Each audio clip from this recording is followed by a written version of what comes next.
On my world, we measure a person by what they can lift, what they can break, and how long they can stand against a thing that wants them dead. By every measure my people have ever used, the man I married should not have survived his first year off planet. He bruised if the gravity shifted too fast. He bled from the smallest things. He needed 8 full hours of sleep, lying down, defenseless like a hatchling. The first time I watched him sleep, I counted his breaths and thought, this is not a mate. This is a responsibility. I spent 4 years aboard Harrow's Reach believing I had married the weakest living thing on the station. And here is the part I am still ashamed of. I was right about almost everything. He was slow. He was soft. He could not have survived a single round in the holding pits where I earned my name. I was wrong about the only thing that ever mattered. This is the night I learned the difference. The night I watched a small, fragile, breakable man walk into a place my own warriors would not enter, and come out having done something none of us believed a body that weak could do. If you have ever looked at a human and seen only the bones that snap and the skin that tears, stay with me. Because I made that mistake for 4 years, and it nearly killed everyone I have ever cared about. Let me start where the memory still wakes me at night. The alarms on Harrow's Reach do not scream. That was the first thing the human engineers changed when our species began crewing together, and at the time I thought it was weakness, that humans could not bear a sound loud enough to do its job. A Dreven alarm is a wall of noise designed to flood the blood with the urge to fight. The humans replaced it with something low and patient, a tone that climbed slowly, the way a tide comes in. I mocked it. I called it a lullaby for cowards. The night the platform died, that low tone was the most terrible sound I have ever heard, because it meant the situation was already past the point where panic would help. I was on the command tier when the outer ring took the impact. We never got a clean account of what hit us. A stray chunk of slag thrown off the refinery's own masked driver. The inquiry decided later. A piece of our own work come back to kill us. Harrow's Reach hung in a wide orbit around a gas giant we called Vera, a green and bruise-colored monster that filled half the viewport, and we fed on the metals it spat up from its rings. 3,000 souls lived on that platform. Most were Dreven. A few hundred were human. One of them was mine. When the impact came through the deck, my plating locked tight along my spine before my mind even understood why. That is what we are built for. A Dreven body reads danger and armors itself. We go hard and still and ready. I have been told it is beautiful to watch. I have never felt beautiful in that moment. I have only ever felt the cold clarity of a creature that knows in its bones how to survive. And that, I think, is where my people went wrong for 10,000 years. We confused knowing how to survive with knowing how to save. Report, I said, because I was senior security officer on the tier and the word was a reflex. The displays answered before anyone could. The outer ring's coolant spine had ruptured. A whole arm of the station, Module 7, the maintenance and recycling block, was venting atmosphere into the dark and dropping toward the temperature of empty space. Worse than venting. The blast had folded a section of corridor and jammed the emergency bulkheads halfway, so the doors that were meant to save Module 7 by sealing it could neither close to hold the air nor open to let anyone run. 11 people were in Module 7. The board listed them in pale letters, and I read the names the way you read a list of the dead, because that is what the protocol made of them. I want to tell you about the protocol, because you cannot understand what my husband did unless you understand the math my people would have done instead. On a Dreven station, a breach like that has one answer, and we teach it to children. You seal the wound. If a bulkhead cannot close on its own, you force it, and if forcing it means the section beyond is lost, then the section beyond is lost. The strong body amputates to live. We do not see this as cruelty. We see it as the difference between a leader and a sentimentalist. A commander who hesitates over 11 and loses 3,000 is not gentle. She is a murderer who could not do arithmetic. I had stood at briefings and nodded at this logic for my entire career. I had, gods forgive me, taught asterisk it. So when the station director, a heavy old Dreven named Vorth Dan, plating gone gray at the seams, looked at the board and said, "Force the 7th bulkhead. Cut the module," I did not argue. I reached for the override myself. My hand was already moving. 11 names, 3,000 lives. I had done the arithmetic before he finished the order. And a voice on the comm said, "Don't you dare touch that override." It was Eli. I knew his voice the way you know the sound of your own door. Quiet. A little dry even then, even with the deck buckling under us. My husband had a way of speaking that made it seem like nothing could be as urgent as everyone insisted, and for 4 years I had mistaken that for a lack of seriousness. A Dreven in danger gets louder. Eli got asterisk slower. He got precise. I understand now that this was the most frightening thing about him, and I spent years failing to notice. "Engineer Marsh," Director Dan said, and his voice had the flatness of a man already grieving a thing he had decided to do. "You are not on the command tier. Clear the channel." "I'm 40 meters from the 7th bulkhead and I can see it from here," Eli said. "If you force it now, you cut it down on top of Cell. She's under the fold. She's alive. I can hear her." Cell, I knew the name. A junior recycling tech, barely past her first molt. A Dreven girl who still had the soft edges of someone who had never been hit by anything that meant it. She used to bring Eli scrap from the recyclers because he made things out of it, little carvings, a clock that ran backward, a working music box he gave to a human child on the medical tier. The Dreven crew thought it was a strange hobby for an adult. I thought it was a strange hobby for an adult. Cell thought it was the best thing on the station. "There are 11 in that module," Director Dan said. 3,000 on the platform. You can count human." "I'm counting better than you are," Eli said. "Your 7th bulkhead's jammed at 60%. You force it, you're not sealing anything, you're dropping 2 tons of door into a corridor that's already deforming, and you'll crack the coolant spine the rest of the way and vent 3 more modules trying to save the math on one. I've been telling maintenance that bulkhead's actuator was failing for 6 weeks. It's in the log. Pull the log." There was a silence on the command tier. One of my officers pulled the log.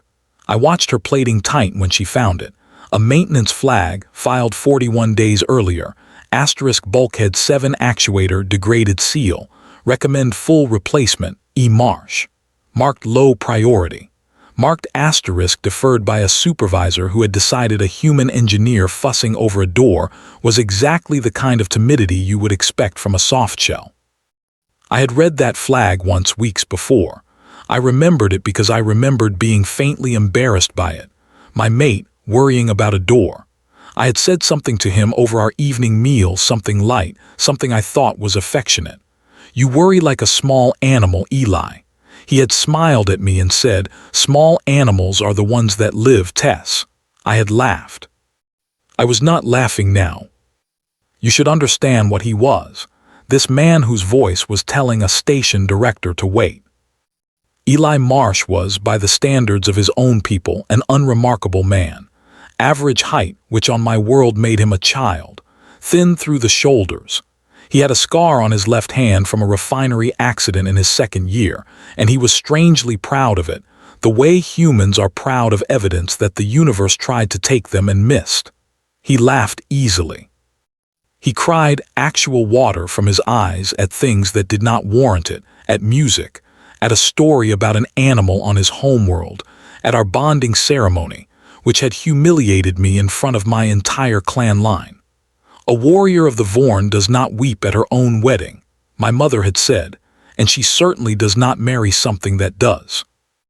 I had married him anyway, and I have spent a long time being honest with myself about why. It was not, at first, love. It was a posting. Dreven officers were encouraged to bond with human crew during the integration years. It was good for the joint fleet. It built the bridges between our species that the politicians wanted. I chose Eli because he was easy. He did not challenge me. He did not try to dominate, which a Dreven male always does, exhaustingly, until you put him down. Eli simply was there, warm and quiet and endlessly curious, taking apart broken things and putting them back together better than they had been.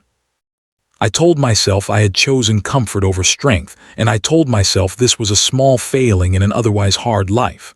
I let my crew make their jokes. When Korth, a security officer of mine, all plating and appetite, the kind of male my mother would have liked, called my husband the pet, I did not discipline him. I am not proud of that. I told myself it was harmless. I told myself Eli could not even hear the contempt in it. He heard all of it. I know that now. He heard every joke for 4 years, and he kept making clocks that ran backward, and he kept being kind to a recycling girl who brought him scrap, and he never once made me feel the weight of what I had let my people say about him. That, too, is a kind of strength. It took me far too long to learn its name. Eli, I said. I had cut my own channel to him private, and I heard my voice come out wrong, not the security officer, just his mate, just Teska. Get away from the bulkhead, if the director forces it. He's not going to force it, Eli said, and under the dryness I heard something I had almost never heard from him, certainty as hard as my own plating. Are you, director? Because you just heard your own log read out loud, and you know what an inquiry does to a station director who amputated a module with a recorded fault in it and 11 names on the board. You're not afraid of the 11. You're afraid of the report. So let's both be honest about what we're actually deciding here, and then let me go to work. I have replayed that moment 1,000 times. The whole command tier heard a human, *thinskin, a man half the room would have called soft to his face, read the second most powerful Dreven on the platform like a cheap deck of cards. And Director Dan, who had broken 3 rivals in the holding pits in his youth, who had a body that could fold mine, was silent. Because Eli was right. And being right, it turns out, is its own kind of muscle, and humans have far more of it than they let us see. What do you need? Dan said. It was not a question. It was a surrender dressed as command. Power to the 7th bulkhead actuator on my signal, not before, Eli said. He was already moving, I could hear it, the change in his breathing as he started toward the fold. Medical team to the 8th airlock, staged, not committed. And I need someone to keep that coolant spine from finishing what it started, which means I need the one person on this platform who actually reads the pressure schematics like a religion. A pause. Tess, I need you down here. You don't, I said, and even now I am ashamed of it because what I meant was I am afraid. Send the structural team, send Korth's squad, send anyone with plating that can hold a deck up. I don't need plating, Eli said. Plating's not going to fit where I'm going. I need someone small enough to follow me into the maintenance crawl, smart enough to keep the spine from blowing while I work, and stubborn enough not to leave when it gets bad. Another pause, and his voice softened in a way that, on the command tier with everyone listening, undid 4 years of careful Dreven dignity in a single breath. I married someone like that. You always told me you were the strong one, Tess. Prove it, come down here and be strong with me. I went. I want you to understand the geography of what we walked into, because the place itself is half the story. Module 7 was a recycling and maintenance block, the unglamorous gut of the station, where everything broken went to be melted, sorted, and reborn. Its main corridor ran like a spine through 3 decks of crawlspaces, conduit, and storage. The impact had folded the corridor near the 7th bulkhead the way you might fold a drinking straw. A sharp kink.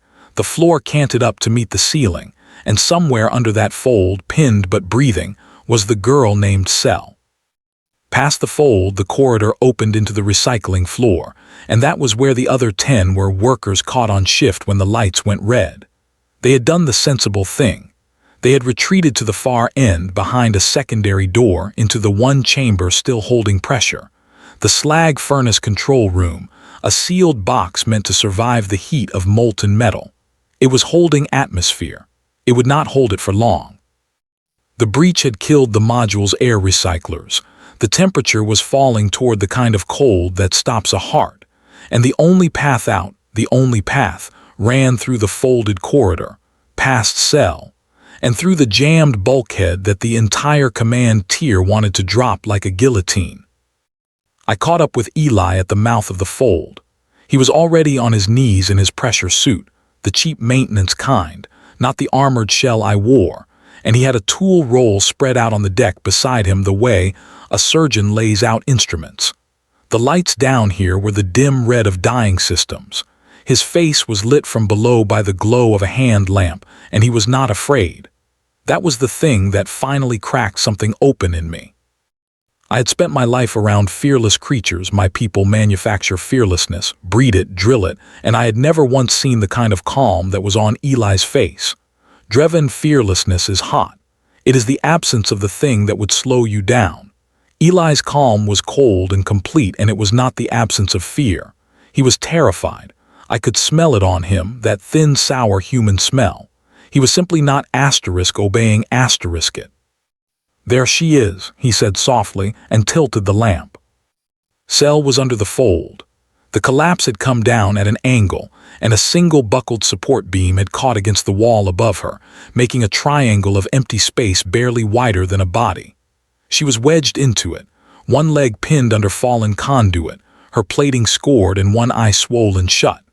When the light touched her, she made a sound, a thin, high keening I had only ever heard from the very young or the very dying. Hey, Cell, it's Eli." His voice did not change. It was the voice he used on the human children on the medical tier, the voice he used on me when the nightmares came that I would never have admitted to anyone but him. I know it hurts. I'm right here and I'm not going anywhere, and I brought the meanest person on this whole station to get you out, so you're going to be fine." Cell's good eye found me. Whatever she saw there, the senior security officer, plating locked, useless with the size that would not fit through the gap, made her keen again. "Tess," Eli said, not looking back, "the spine." I made myself look away from the girl. He had been right to bring me. Above and behind the fold ran the coolant spine, a great segmented artery of pipe carrying the superchilled fluid that kept the refinery's reactors from cooking themselves. The impact had cracked one segment. It was weeping vapor, a slow bleed, and the pressure in the line was climbing as the automated systems, blind and stupid, kept pumping into a wound. I read the gauges the way Eli had said I read them, like a religion, and the numbers told me a simple, vicious truth. "Eli," I said, "if this segment lets go, it doesn't vent gas. It whips. The whole line will flail when the pressure drops. It'll take out the fold, the bulkhead, you, the girl, all of it." "I know," he said. He was already reaching into the gap, his thin human arms going where my armored ones never could, his scarred hand finding the conduit that pinned Cell's leg. "How long do I have before it whips?" I looked at the climb of the numbers. I did the arithmetic, the cold, driven arithmetic I had been doing my whole life, the arithmetic that ended in asterisk acceptable loss. For the first time in my life, I gave my answer to a human, and I prayed he was better at math than my entire people had ever been. "You have 19 minutes, I said, "maybe less." And my husband, the soft one, the pet, the small animal who worried like prey and wept at his own wedding, looked up at me, in the red light, with a girl's blood already on his hands, and he smiled. "Plenty," he said. "Watch what humans do with 19 minutes.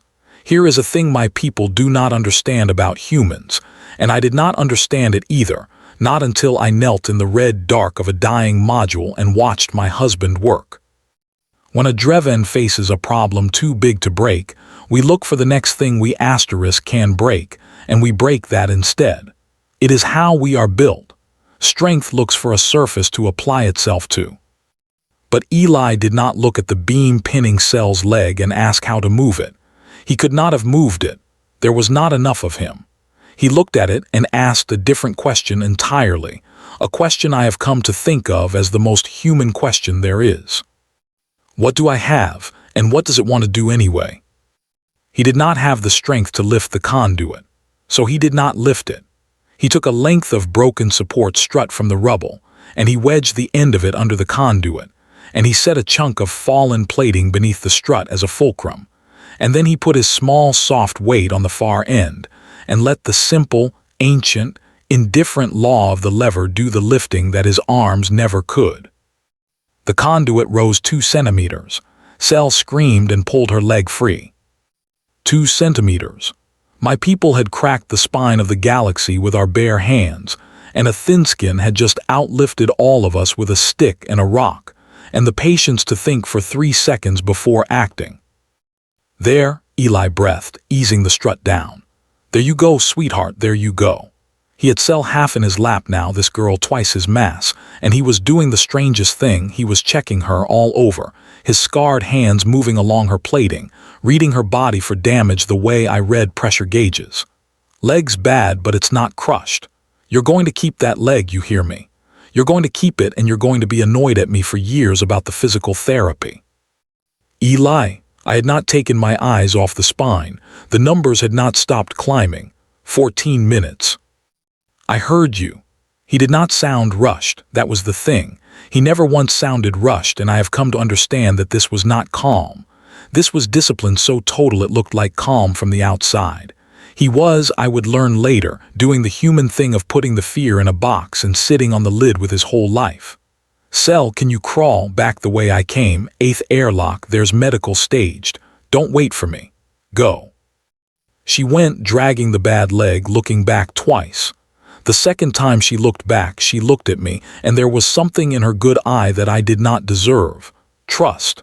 She trusted that the two of us would not die down here. I had given her no reason for that. The human had. Then it was just us, and the wound in the line.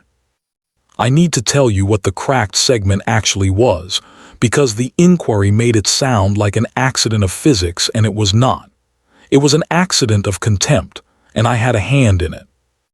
The coolant spine of Harrow's Reach was held together by pressure regulators at every joint, heavy old Dreven-built valves that bled excess pressure off into reservoir tanks before it could overstress the line. The regulator at the crack segment had been replaced 8 months earlier. The maintenance order had specified a full-grade military valve, the kind that could ride out exactly the sort of pressure spike we were now living through. But full-grade valves were expensive, and there had been a budget review, and a supervisor, the same breed of Dreven who had deferred Eli's bulkhead flag, had signed off on a cheaper commercial-grade substitute and noted in the log that the engineer's objection was *overcautious. The engineer's objection. Eli had filed that one too, 8 months ago. Regulator J7 substitute is underrated for surge conditions. Recommend correct part. E. Marsh. Overruled. Filed. Forgotten by everyone except the man who wrote it, who now knelt 40 centimeters from the consequence of being right and ignored, and who said nothing about it at all. I said it for him later at the inquiry. I made them read both flags into the record. I watched the supervisor's plating go gray. It did not bring back what we lost, but I have never in my life been more glad to be cruel. That, though, was later. In the module with the clock running, Eli was already at the regulator, his tool roll open, the cheap valve glowing faintly with frost where the escaping coolant had begun to ice the metal. It's not going to hold, he said almost to himself. It's not built to hold. The line's going to keep filling because the pumps don't know the segment's cracked, and this junk valve is going to fail before it bleeds enough off, and when it fails the segment lets go and the whole line whips. That's your 19 minutes. He looked up at me, frost in his eyebrows, his breath fogging in the cold that was deepening around us. So we don't fix the valve. We can't. We make the pumps stop. The pumps are controlled from the reactor tier, I said. We cut them, the reactors lose primary coolant. They'll scram. We could lose the whole platform's power for hours. Hours of cold and dark for 3,000 people, Eli said, or 4 seconds of a steel snake whipping through this corridor for the 11 of us. I'll take the cold. A flicker of the dry thing he did, the thing I had spent years failing to understand. I run warm anyway. It's my best feature. I almost laughed. In the worst moment of my life, kneeling in a dying station, my husband made a joke about being warm, and I almost laughed. and I understood for the first time that the joke was not because he did not grasp the danger. The joke was a tool, the same as the strut and the fulcrum. He was using it to keep his hand steady. He was using it to keep me from going hard and stupid with the driven fear that had been rising in my chest the whole time. Human humor, I have decided, is not the failure to take death seriously. It is the refusal to let death have the last word before it has even arrived. I called the reactor tier. I gave the order. I outrank a great many people, and I have never used my rank for anything I am prouder of. The pumps wound down. The numbers on the spine stopped climbing. They hung there terrible and high, but they stopped. 11 minutes, I said, and we just bought it. The pressure's holding. The pressure's holding, Eli agreed. And then, very quietly, he said the thing that turned the whole night over, the thing that took us from a rescue to something far worse. But there are still 10 people in the furnace room, Tess, and the cold's coming for them faster than it's coming for us. And the only way they get out is through the bulkhead the director still wants to drop. The furnace control room was a sealed box at the dead end of the recycling floor, built to survive molten slag, which meant it was also, by cruel accident, surviving everything else. 10 people. The shift crew that had been on the floor when the lights went red. They had done the textbook thing, the thing my own training would have praised, retreated to defensible pressure, sealed the door, waited for rescue. And now the rescue was the problem, because the only path from that box to the rest of the living station ran back across the recycling floor, through the folded corridor we had just cleared, and out through bulkhead 7. The bulkhead Eli had flagged. The actuator that was already failing, now jammed at 60%, neither open enough to pass through nor closed enough to seal. And the director, on the command tier, watching the spine pressure stabilize, had begun to make the only argument my people know how to make. Marsh, Dan's voice came over the open channel, heavy and slow. The spine is stable. You have 11 souls clear of the immediate hazard. Cell is at medical. You and Vorn can withdraw to the 8th airlock right now. The 10 in the furnace room are sealed and holding pressure. That is a defensible position. I am ordering a controlled seal of Module 7. We come back for the 10 with a heavy cutting team once the structure is shored. Withdraw.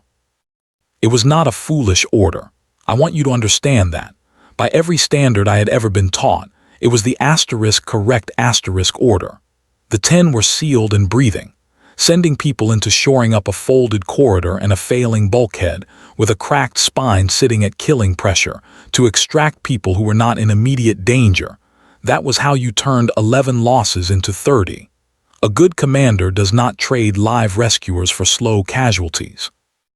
Dan was not a coward. He was a Dreven doing the one thing my people do well, which is the math. How long until your heavy cutting team is staged and ready to enter? Eli asked. 6 hours, perhaps 8. The structure has to be shored first. The furnace room loses heat in 2, Eli said. Maybe less. Their doors rated for slag, director, not for vacuum cold.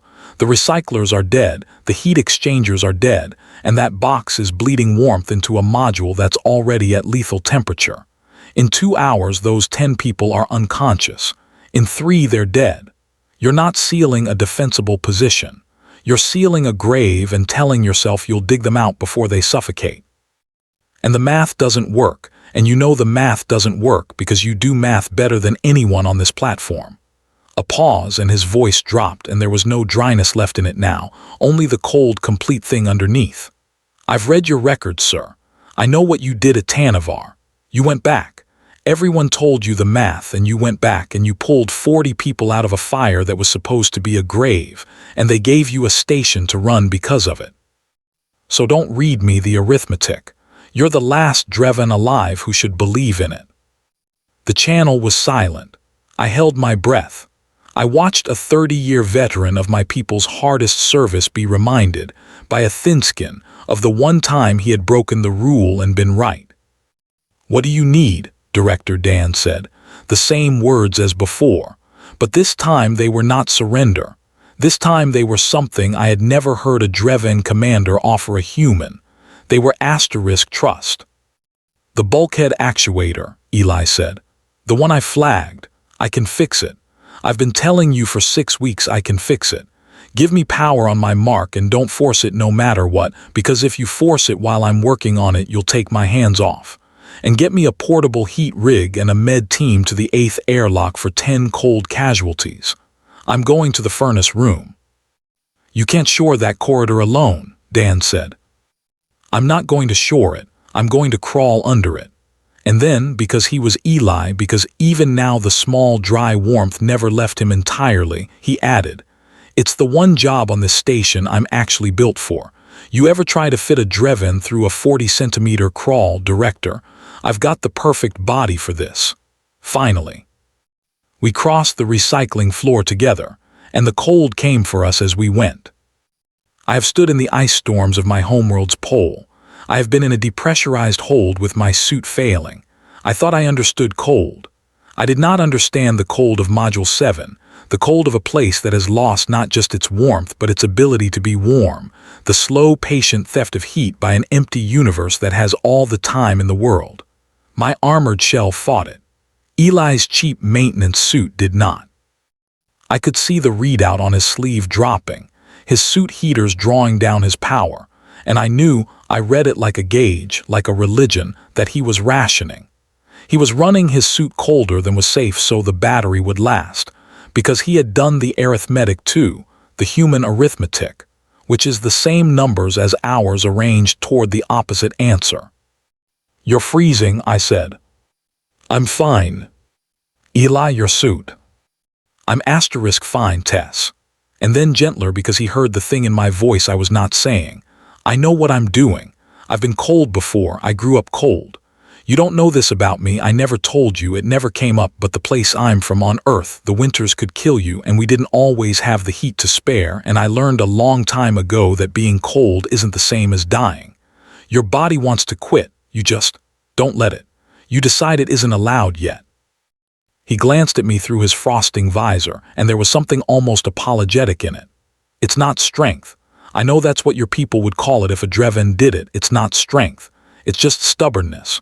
We're a really, really stubborn species. It's the only thing we ever had going for us way back. Everything out here is bigger and stronger and faster than us. The only reason there are any humans at all is that the universe kept trying to kill us and we kept not agreeing to it." We reached the furnace room door. He set his shoulder to the manual release and could not budge it. Of course he could not.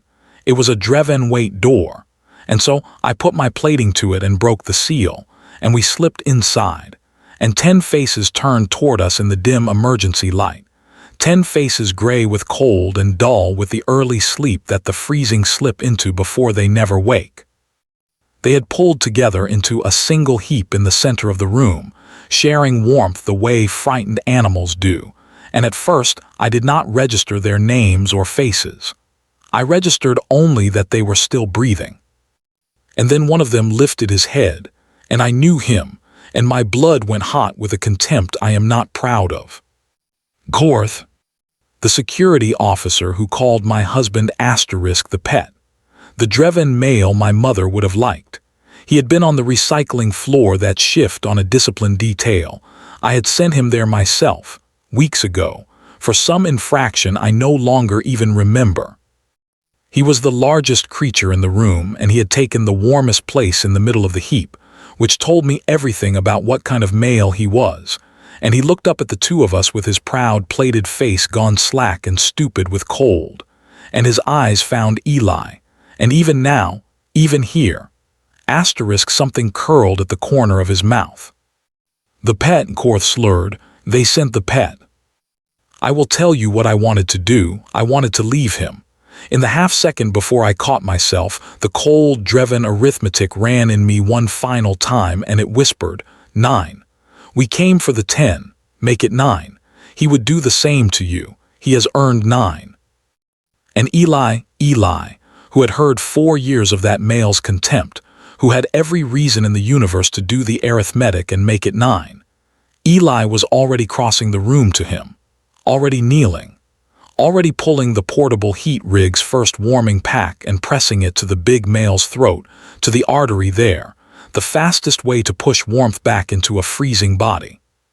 "Hey, Korth," he said, soft as anything, soft as he'd been with the girl. "Yeah, they sent the pet, lucky you. Stay with me, big guy, I've got you." "Why?" Korth managed.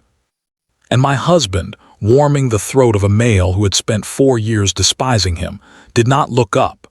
He just kept working, his ruined cold hands moving with that terrible patient care, and he said the thing I have carried with me every day since, the thing that finally, 4 years too late, taught me what I had married. "Because you're cold," Eli said, "and I'm not, and that's the whole reason anybody ever needs." I stood in the doorway of a freezing grave and watched the weakest thing on my station save the life of the one who'd hated him most, for no reason except that he could. And somewhere far above us, the cracked spine sat at killing pressure, and the jammed bulkhead waited, and the heat was bleeding out of all of us into the dark. And I realized, with the floor of everything I believed dropping out from under me, that we still had to get all 11 of us back across that folded corridor, and through a door my husband had not yet fixed, with his battery dying and his hands gone numb and a clock that had never once stopped running. "Eli," I said, my voice did not sound like mine, "we have a problem with the bulkhead." He looked up at me, frost on his lashes, a stranger's life warming under his broken hands, and he smiled the smile I had spent 4 years thinking was softness. "Good," he said. "I love problems. Let me tell you what we're going to do."